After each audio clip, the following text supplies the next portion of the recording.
Alors, pour continuer dans les Écritures, vous savez, avec René, j'accompagne René pour l'Évangile de Jean. Et ce matin, si vous voulez tourner avec moi dans Jean 3, alors j'ai appelé ça une rencontre personnelle avec Jésus.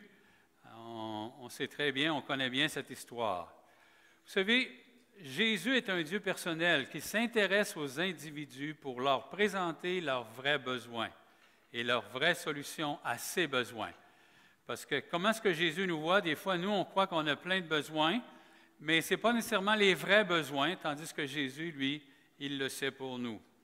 À travers de cette rencontre ce matin, personnelle de Jésus, avec le personnage que nous verrons ce matin, chacun de nous peut et doit réaliser que nous avons le même besoin que celui-ci. Alors, dans les versets, si vous voulez tourner dans le chapitre 3, les versets 1 et 2, on a vraiment l'identification du participant à cette rencontre, puis qu'on connaît tous, Nicodème. Alors, je vais lire les versets 1 et 2, s'il vous plaît. Mais il y eut un homme d'entre les pharisiens nommé Nicodème, un chef des Juifs, qui vint, lui, auprès de Jésus de nuit et lui dit, « Rabbi, nous savons que tu es un docteur venu de Dieu, car personne ne peut faire ces miracles que tu fais si Dieu n'est avec lui. » Alors, il est clair que c'est Nicodème. Nicodème, on peut voir, c'était un pharisien. Il faisait partie de la secte la plus rigide de la religion juive. Il était aussi un membre influent, c'était un dirigeant aussi du Sanhédrin. Et puis, le Sanhédrin était composé du souverain sacrificateur, des anciens du peuple, des docteurs de la loi et vous vous souvenez, des Sadduciens, des pharisiens. Généralement, le Sanhédrin, c'était 70 personnes plus une. Alors, ce qui est très intéressant de voir à ce moment-là. Je dirais qu'il faut être conscient. Des fois, je me suis posé la question, puis j'ai lu ça souvent. Puis là, j'ai compris. Est-ce que vous savez dans quelle ville ça s'est passé, cette rencontre-là? Est-ce que vous savez dans quel temps que ça s'est passé? Puis, pourtant, on lit, moi, ça fait 40 quelques années, je lis, si vous voulez tourner avec moi, dans le chapitre 2, verset 23. OK? Pour moi, là, ça fait... pourtant, j'ai lu ces textes-là. Pendant que Jésus, chapitre 2 de Jean, verset 23, pendant que Jésus était à Jérusalem, à la fête de Pâques, plusieurs crurent en son nom. Voyant, ils crurent parce qu'ils voyaient les miracles qu'il faisait. Mais Jésus ne se fiait point à eux, OK? Parce qu'il les connaissait tous. C'est intéressant. Et parce qu'il n'avait pas besoin qu'on lui rendît témoignage d'aucun homme, car il savait lui-même ce qu'était dans l'homme. Mais, alors c'est très intéressant, ça s'est passé à Jérusalem dans le temps de la Pâque, OK? Puis le « mais », c'est très important, il nous donne une information, il dit « toutes les hommes étaient comme ça, mais okay? ». Il a trouvé un homme qui était différent des autres. C'est intéressant de voir cela. Alors, ça nous dit que si ça s'est passé à Jérusalem, lui, là, c'est un chef religieux, il devait être bien connu. Vous êtes d'accord avec ça? Il devait être bien connu. Il dirigeait, il était là comme à la direction, il enseignait. Fait qu'imaginez, là, on comprend un peu plus pourquoi il est venu de nuit, vous pensez? Parce qu'il voulait être sûr de ne pas être vu. Souvenez-vous, certains d'entre vous, moi, la première fois que je suis venu à l'Église baptiste ici, là, c'est à la rue Saint-Paul, là, j'ai eu envie de parquer mon char loin d'ici. Pourquoi vous pensez? Il ne peut pas être reconnu. Hein? Des fois, ils ne pensent pas, là. Mais venir une première fois dans une église évangélique, ce n'est pas toujours évident. OK? Surtout que mon père, là, je savais que lui, ça serait désastreux de savoir que son fils venait ici. Puis il me l'a bien communiqué. Il dit, moi, Noël, là, je ne suis pas d'accord que tu ailles dans une mitaine. Vous savez, c'est quoi une mitaine? Hein? C'était dans une église protestante. Alors, c'est le mot meeting qui est tout brisé, ça finit par une mitaine. OK? Mais c'est meeting, c'est ça que ça veut dire. La source de ça, c'est dans ce sens-là.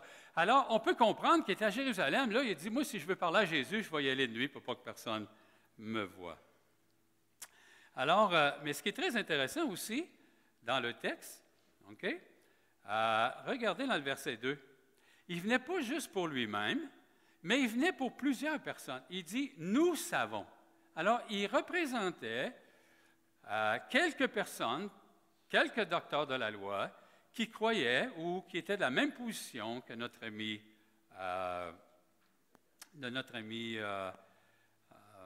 Nicodème. Merci. Aussi, ce qui est très intéressant, regardez ce qu'il dit de Jésus. Il dit, tu es un docteur venu de Dieu. Il ne le reconnaissait pas nécessairement comme le Messie, mais il dit, tu es un docteur venu de Dieu, parce qu'il dit, tu fais des miracles. Alors, il faut que tu viennes de Dieu. C'est très intéressant ici. Ce qu'il est en train de dire, c'est que Jésus, là, il n'a pas été au séminaire. Jésus, il n'a pas suivi une formation comme les autres docteurs. Vous savez? Il n'a pas été à l'école rabbinique. Il n'a pas été à l'école des Juifs. Alors, pour faire ça, il dit, c'est très intéressant, il dit, tu es un docteur venu de Dieu. Tu ne viens pas de nous, là. Ce n'est pas nous qui t'as formé. Puis n'oubliez pas qu'il y avait des docteurs, puis ces docteurs-là n'étaient même pas capables de faire de miracles. Ça devait être dur pour eux, ça devait être humiliant. Alors, il dit, hein? Tu es un docteur venu de Dieu. Ça, des fois, on ne s'arrête pas nécessairement dans ce sens-là. Maintenant, le deuxième point, c'est qu'on a la discussion centrale de la rencontre. Là. La discussion qui s'est passée là, dans cette rencontre-là, ça a le rapport avec la nouvelle naissance. C'est ça le sujet principal. Alors, regardez au verset 3. OK? Au verset 3, qu'est-ce qu'il nous dit? Jésus lui répondit, en vérité, je te le dis, si un homme ne naît d'eau, de nouveau, c'est-à-dire, pardonnez-moi, il ne peut voir le royaume de Dieu. Alors, la raison de la nouvelle naissance, c'était le royaume de Dieu. OK? Il faut que vous vous mettez à la place de Nicodème. Parce que lui, Nicodème, là, il pense déjà qu'il a le droit d'aller dans le royaume de Dieu. Pourquoi? Sur la base de sa nationalité juive. OK? Son père, c'était Abraham. Il avait été circoncis le 8e jour. Il est membre de la race élue, là. Et sa faveur. Écoutez, quand tu as un CV comme ça, tu es sûr d'aller au ciel. Vous êtes d'accord avec ça? Hein? Je ne sais pas si vous avez déjà rencontré des gens, puis que vous leur témoignez, puis ils disent, tu sais, cette personne-là, là, OK? Si elle ne va pas au ciel, je ne vais pas. Je ne sais pas si ça vous est déjà arrivé. OK? Des fois, il y a des gens, là, une fois, j'étais en train de témoigner à une de mes tantes, puis ma grand-mère, OK? Elle a vécu une vie misérable, parce que mon grand-père était un alcoolique invétéré. OK? C'est son cheval qui le ramenait à la maison. Est-ce que vous comprenez ce que je veux dire? Le cheval le ramenait à la maison. Lui, il dormait dans la barouette en arrière, puis... Fait que quand j'ai dit à ma tante que j'ai parlé du ciel, qu'est-ce que vous pensez qu'elle me dit? Elle dit, écoute bien, là, si ma mère ne va pas au ciel, là, ce qu'elle voulait me dire, toi, tu n'iras pas non plus. C'est ça que ça veut dire. OK? Pourquoi? Parce qu'elle avait un CV pour dire qu'elle va y aller, mais ce n'est pas ça. Puis là, je ne suis pas en train de... Écoutez, mon grand-père, là, il s'appelait Pitt. C'était son surnom. On va vous dire que c'était un méchant numéro. OK? Je ne sais pas, j'ouvre une petite parenthèse, là, juste pour vous dire comment était mon grand-père. Vous vous souvenez, le salon funéraire qu'il y avait sur la rue Notre-Dame, aujourd'hui, là, c'est fermé. Comment ça s'appelait, là? Ils ont fait... Oui, OK. Oui. Moi, là, ma mère est décédée quand j'avais 11 ans. OK? Ma mère était exposée, là, à ça. Mais mon oncle, là, Henri, là, il a appris que son père, que mon grand-père, il se battait au Christophe. Est-ce que vous comprenez ce que je veux dire? Moi, je viens d'une famille comme ça, là. Fait que c'est un miracle, là. C'est vraiment... Alors, c'est un miracle. Mon oncle était chercher le père de ma mère parce qu'il était en train de s'abrasser au Christophe. Imaginez. Hein? Alors, si ma grand-mère, elle n'y allait pas, ben moi, je n'y allais pas non plus. C'est ça que j'avais le message de ma tante. Alors, dans ce sens-là, alors, voyez-vous, et puis, ça fait penser aussi, la plupart d'entre vous, vous savez que j'ai été au Nunavik, j'ai été dans un petit village, puis à un moment donné, dans le dispensaire, c'est un petit hôpital, je parlais avec les gens, j'essayais de parler du Seigneur, ce n'était pas évident. Puis à un moment donné, il y a un jeune homme, puis là, j'ai dit, parce que, j'ai dit, ce que je vois, c'est que l'église ici, c'est l'église anglicane, OK? C'est des Anglican Church qui a tout le territoire, OK? Ce serait très difficile pour nous d'aller implanter là sans passer par l'Église anglicane, je peux vous le dire. Okay? Alors, on jasait avec lui un peu, et puis j'ai dit, puis la religion, ça t'intéresse-tu? Comment tu vois ça? Etc., etc. Il dit, écoute bien, il dit, ici, on est tous chrétiens. On est tous chrétiens. Hey, moi, je travaille la nuit dans le dispensaire, puis les gars, ils rentrent avec des coups de couteau, puis des... je ne sais pas qu'est-ce qu'il veut dire par là, chrétien, là. Est-ce que vous comprenez? Je ne sais pas qu'est-ce qu'il veut dire. Mais une chose est sûre, lui, parce qu'il avait été baptisé à l'Église anglicane, hein, parce qu'il baptise les bébés, eux autres, généralement, il croyait que tout le monde était pour aller au ciel. Puis il n'y a pas besoin. On est tous.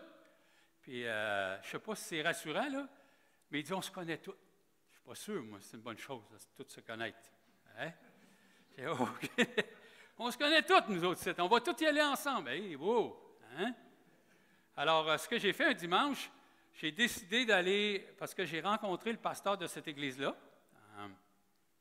J'ai voulu aller le voir le dimanche, fait que le dimanche, je ne travaillais pas, ça a commencé à 10 heures, j'étais le voir.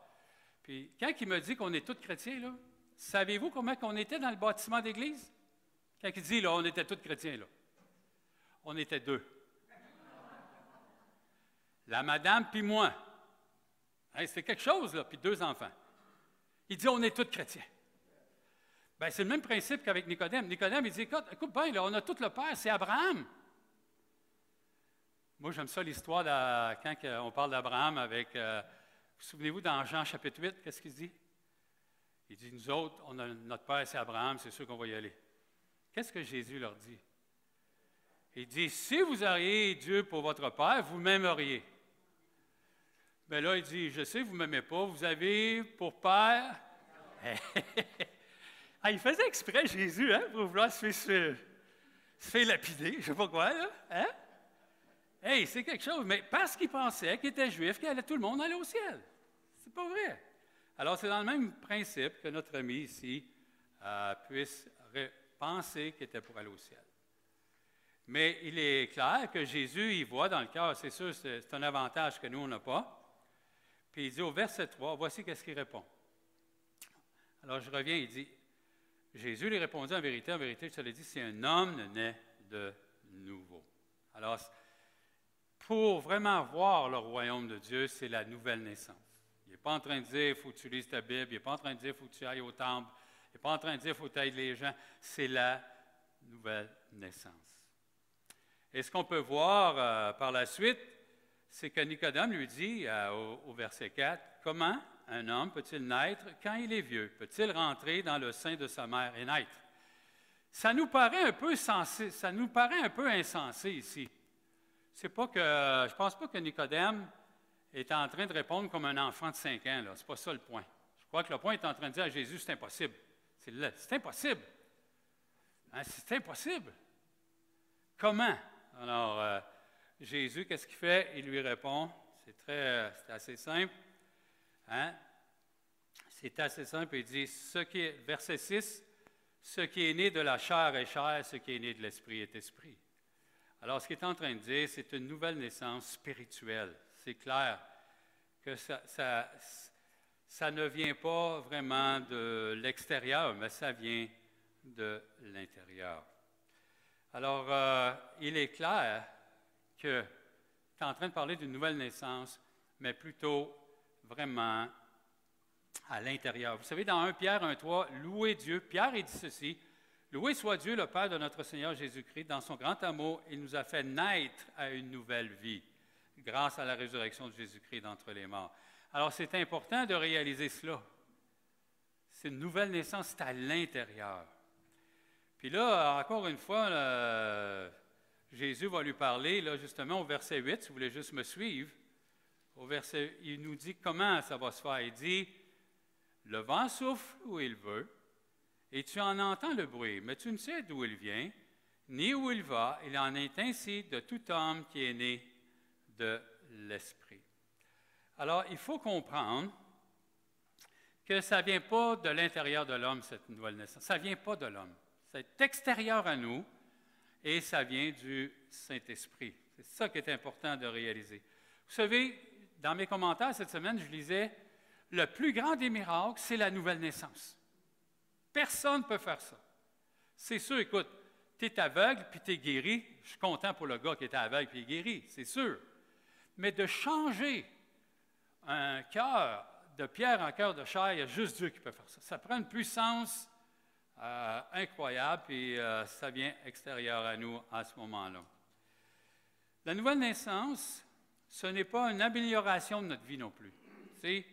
C'est une transformation produite par Dieu. C'est quelque chose de nouveau, là. On n'est pas, on n'essaye pas de nous prendre le vieux et essayer de faire quelque chose de nouveau avec ça. Non, on est complètement nouvelle nature, nouvelle transformation. C'est pas merveilleux, ça? Pour moi, ça me dépasse. Quelqu'un a dit aussi, ce n'est pas un sacrement extérieur, mais une conversion intérieure. OK? C'est une conversion intérieure. Chacun de vous, là, ceux qui sont ici, qui sont nés de nouveau, vous pouvez comprendre que ça ne vient pas de nous.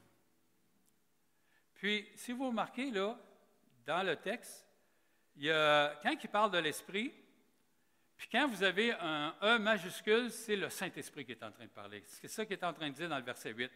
Il en est ainsi de tout homme qui est né de l'Esprit. Ce n'est pas de mon esprit, mais c'est de l'Esprit de Dieu. C'est ça qui est important de réaliser. Et je dirais que c'est important de voir ça. Et c'est une nouvelle création. Pensez-y, là. Je sais que nous, ça fait 40 ans des fois, 50 ans qu'on est sauvés, 30 ans. Mais vous savez, c'est extraordinaire. Le mot est faible de dire ça. C'est extraordinaire que Dieu puisse s'unir à la race humaine. Hey, parce que peut-être que tu penses que tu es propre, peut-être que tu penses que tu es beau, mais hey, c'est pas ça. On est sale, on est pécheurs. Tu sais, tantôt, là, quand j'ai parlé de l'annonce pour les madames, la jalousie, là, c'est pas quelque chose de beau, ça, la jalousie. Est-ce que vous ne trouvez pas? Est-ce que vous avez déjà entendu cette expression-là? Il vivait dans une cage dorée, le gars ou la femme. Est-ce que vous comprenez ce que je veux dire? Tellement jaloux que tu veux le contrôler. Fait qu'écoute, il se passe quelque chose en dedans là, qui est mauvais, là. C'est ton cœur qui est mauvais, là, vraiment. Mais c'est extraordinaire. Mais notre ami Nicodème, là, il ne finit pas de poser des questions. La deuxième question, il dit au verset 9, Nicodème lui dit, « Comment cela peut-il se faire? » C'est intéressant, il ne dit pas pourquoi, puis il ne dit pas quoi. Mais il dit, comment on peut faire ça? Là? Comment je peux faire ça? C'est important de réaliser cela. Alors, la réponse de Jésus, je trouve ça très intéressant ce que Jésus va lui dire. Jésus lui répondit, « Tu es le docteur. » Puis là, vous avez l'article « le ». C'est comme si c'est lui, là, qui est au-dessus des autres docteurs. Fait qu'il devrait savoir, il le dit ici. Il dit, « Tu ne sais pas ces choses. » Puis, si vous remarquez, là, ce n'est pas un point ordinaire, mais c'est un point d'exclamation. Comme Jésus s'est exclamé, il dit, « Hey, tu devrais connaître ça, là, tu es le docteur. Tu devrais avoir la réponse. » Alors, c'est sûr qu'il devrait avoir la réponse, parce qu'il y a des textes de l'Ancien Testament. Il aurait dû savoir mieux. OK? Exemple, si vous prenez Ézéchiel 36, 26, 27, il aurait dû faire un lien. Il aurait dû faire un lien, mais il ne l'a pas fait. « Je vous donnerai un cœur nouveau. Hein? Je mettrai en vous un esprit nouveau. » Il aurait dû, là, il était docteur. Il aurait dû faire les liens à cela. Mais il semble que ça lui a échappé. « Je vous donnerai un cœur de chair au lieu d'un cœur de pierre. Je mettrai mon esprit en vous. » Imaginez, il aurait dû, là, vraiment s'accrocher. Il y a à peu près 3 semaines, j'ai été à Montréal, là, parce que, tu sais, j'ai dit aux gens de notre association que je prenais une année sabbatique. Je ne sais pas si vous vous souvenez, là, j'avais parlé de ça, là. Je prenais eux autres, ils attendaient juste que mon année termine. OK? Ils voulaient me parler, là. Ils ne voulaient pas me laisser aller, là. Fait que, ils m'ont demandé, Noël, là, bon, est-ce que tu peux nous aider? Bien, j'ai dit, oui, je vais vous aider. Mais ça dépend de quoi? Qu'est-ce que vous voulez? Puis là, sachez que moi, je suis à retraite, là. je ne cherche pas un contrat, puis je ne veux pas de responsabilité, mais je peux être un aidant. Ils ont dit, c'est correct, pas de problème avec ça. Alors, dans ce sens-là, j'ai été à Montréal, j'ai rencontré des missionnaires, un peu de partout. Ah, imaginez, c'était drôle, il y avait des missionnaires de la Martinique. Tu te dis, tu sais, moi, il me semble que je serais missionnaire en Martinique. Pas le contraire. Lui, ça fait 2 mois qu'il est arrivé, là. Il ne sait pas qu'est-ce qui l'attend. D'accord avec ça? Lui, il devait se promener en culotte courte là-bas, là, mais il va falloir qu'il les serre. Alors, lui, le monsieur qui était missionnaire de la Martinique, il a marié une Coréenne, qui venait de la Corée du Sud. Puis elle nous a dit, c'est vrai qu'en Corée du Sud, c'est la plus grande église évangélique au monde, okay, qu'on nous dit. Okay? Ils sont 1 million dans cette église-là, qu'on nous dit. Okay? Je n'ai jamais été. Puis il y a une montagne juste pour eux autres pour la prière. C'est 24 heures sur 24 qu'ils disent. Moi, je ne sais pas, là, j'ai lu ça dans les livres. Mais elle, la dame, elle nous a dit que 25 des Coréens se disent chrétiens. Hey, c'est quelque chose, là. 1 personne sur 4 que vous rencontrez, tu rencontres 3 personnes, est chrétien. Tu rencontres un autre 3 personnes, un autre chrétien. Tu rencontres un autre 3 personnes, un autre chrétien. Hey, 25 c'est quelque chose. Mais elle dit, très peu sont nés de nouveau. Voyez-vous? Très peu sont nés de nouveau. Puis elle a vécu l'expérience de la nouvelle naissance au séminaire à Toronto. Pas dans son pays, mais à Toronto, dans son séminaire. Puis là, elle a rencontré son prince charmant, okay? Le gars de la Martinique. Alors, ça nous dit que le plus important, la question essentielle de notre vie, est-ce que je suis né de nouveau? C'est ça la question. Ce n'est pas de savoir si tu es riche, si tu es pauvre, si tu es en santé ou pas, as-tu les cheveux courts, les cheveux longs, quelle couleur que tu es, ça n'a pas rien rapport. Même, ça n'a rien rapport. Si tu as une longue barbe ou pas de barbe, ça n'a pas de rapport. Si tu es né de nouveau, c'est ça qui est important. Et ce qui est très intéressant, Jésus, il n'a pas donné encore la vraie réponse. Hein? Vous ne trouvez pas? Il n'a pas donné, mais il va venir. Puis ça va répondre aux 2 questions. Maintenant, juste par la suite, verset 11 au verset 13, c'est vraiment le témoignage de Jésus. C'est Jésus là, qui va parler de lui. OK? Verset 11. En vérité, je te le dis, si nous disons ce que nous savons et nous rendons témoignage de ce que nous avons vu, et vous ne recevez pas notre témoignage. Alors, il n'est pas juste en train de parler de lui-même, mais ici, on associe, il dit nous, il s'associe aux prophètes. Les prophètes ont parlé comme ça. Puis moi, je parle comme ça. Nous, OK? Mais vous ne recevez pas notre témoignage. Verset 12. Si vous ne croyez pas quand je vous parle des choses terrestres, et si je vous parle, et vous ne me croyez pas, comment croirez-vous quand je vous parlerai des choses célestes? Écoute, tu es en train de dire, là, si je te parle des choses terre à terre, puis tu ne me crois pas, tu ne croiras pas plus quand je vais te parler des choses célestes. Intéressant là, de voir ça. Et puis là, il arrive au verset 13, là, il va démontrer son autorité. OK? Il va démontrer son autorité dans ce sens, personne n'est monté au ciel. OK? Si ce n'est celui qui est descendu du ciel, le Fils de l'homme qui est dans le ciel.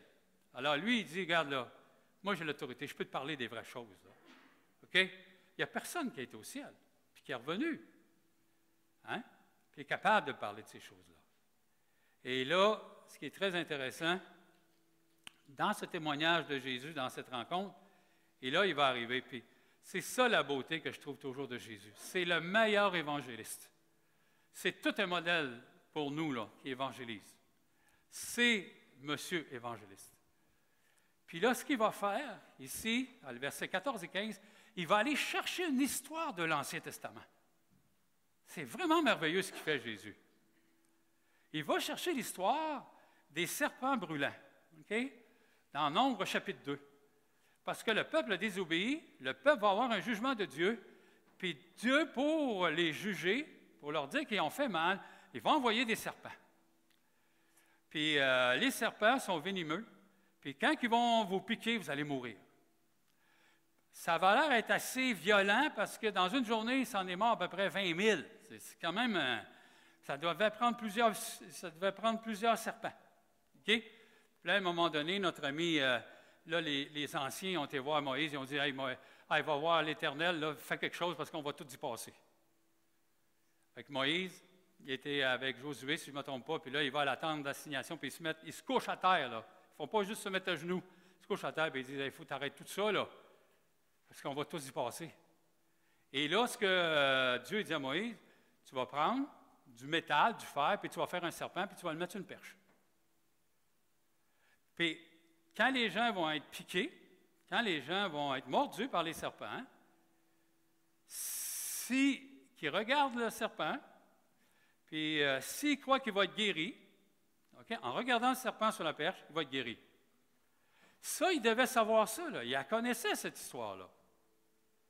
Et c'est important de réaliser cela. Jésus prend une histoire, puis là, lui, c'est un docteur de la loi. Là, il va comprendre.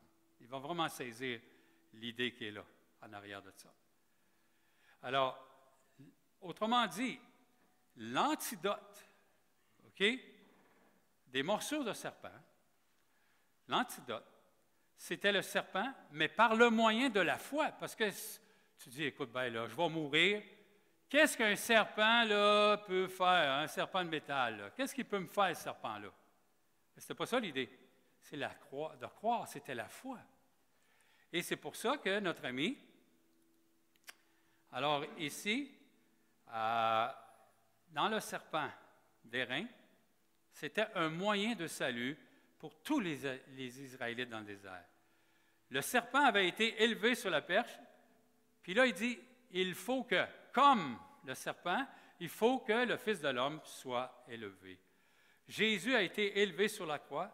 Le simple regard des Israélites suffisait à la guérison. Et c'est le même principe pour être sauvé de nos péchés. Pour être sauvé de notre séparation, c'est de croire que Jésus sur la croix, en croyant qu'il est mon Seigneur et mon Sauveur, on peut avoir la vie éternelle. Simplement à un regard. Combien de gens, des fois, essayent de nous dire, il faut que tu fasses ci, il faut que tu fasses ça, puis tu as ci, puis tu as ça. Tout ça, faire toutes sortes de recettes. Ce n'est pas ça le point. Le point, c'est de regarder à Jésus. Puis quand je témoigne aux gens, j'ai ce privilège-là, puis j'ai le privilège aussi de voir des gens qui font la prière de repentance. Je leur dis toujours, est-ce que tu crois que tu as été mordu par le péché, comme les serpents ont mordu les gens? Est-ce que tu crois, comme le serpent pouvait être l'antidote, est-ce que tu crois que l'antidote de cette morsure, c'est Jésus? C'est là que ça se passe. Oui ou non? Ils me disent, oui, je crois.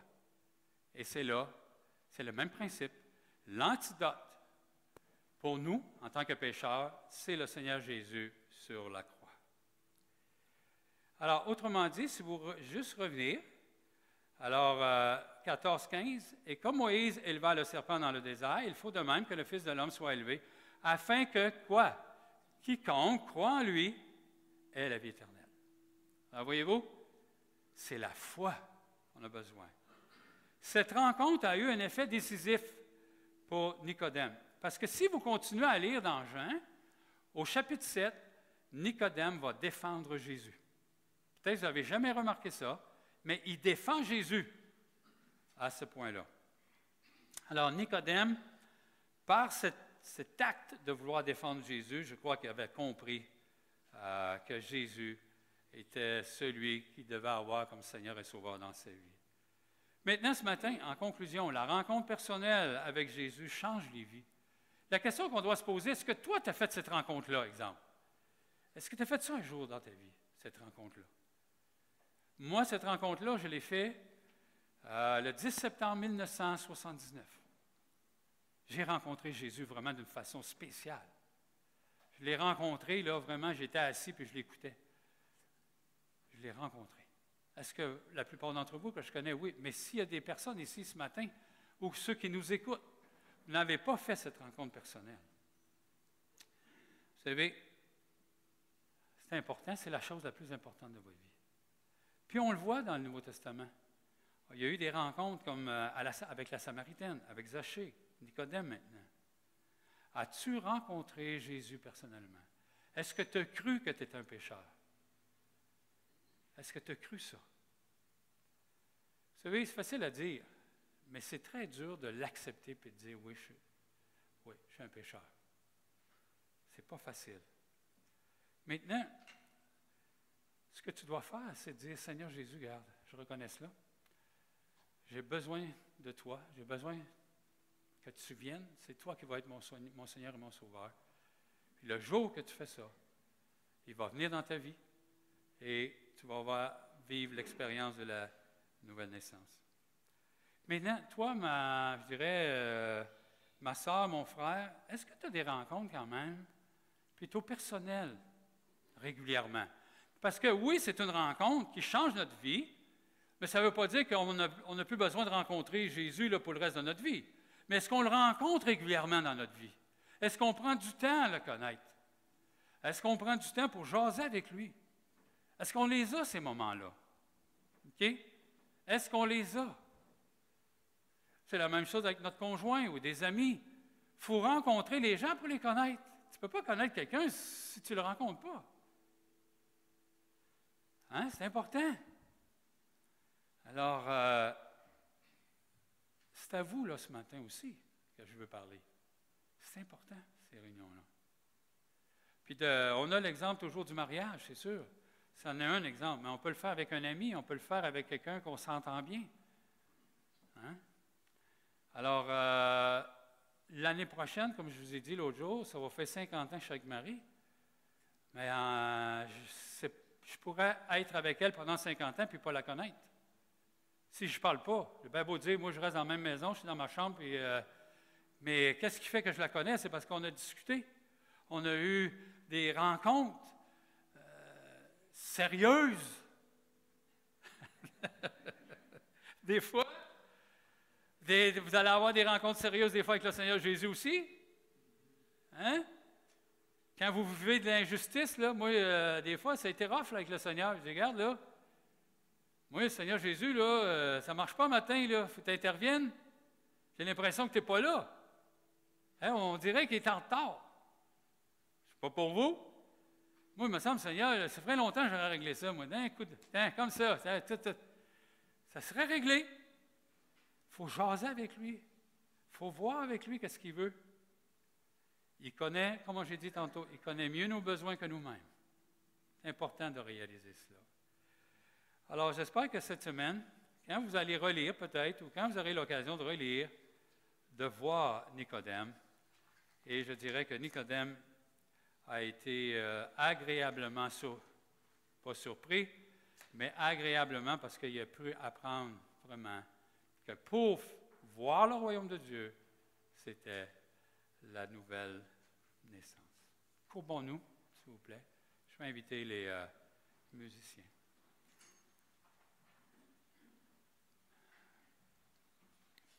Seigneur, merci pour ce matin. Merci de ta grâce. Merci parce que tu as eu cette rencontre-là personnelle avec chacun de nous, pour ceux qui sont nés de nouveau. Alors, je te remercie. Je te remercie pour cette journée. Donne-nous la grâce de réfléchir sur ce qu'on a entendu, ce qu'on a vu. Et encore une fois, Seigneur, donne-nous de voir comment c'est important de te rencontrer régulièrement.